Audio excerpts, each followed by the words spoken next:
నిర్మల్ నుండి బైంసా వస్తున్న జాతీయ రహదారి రోడ్డుపైన సోమవారం 1 గంట సమయంలో కాలువ గుడికి వెళ్లే రోడ్డును దాటుతున్న సమయంలో నిర్మల్ నుంచి బైంసాకు వస్తున్న ప్రయాణికులు చిడతపులి రోడ్డు దాటుతున్న దృశ్యాలు చిత్రీకరించారు.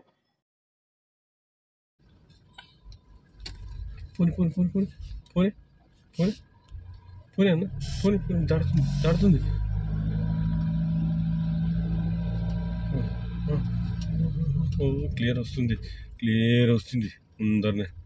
ఇగో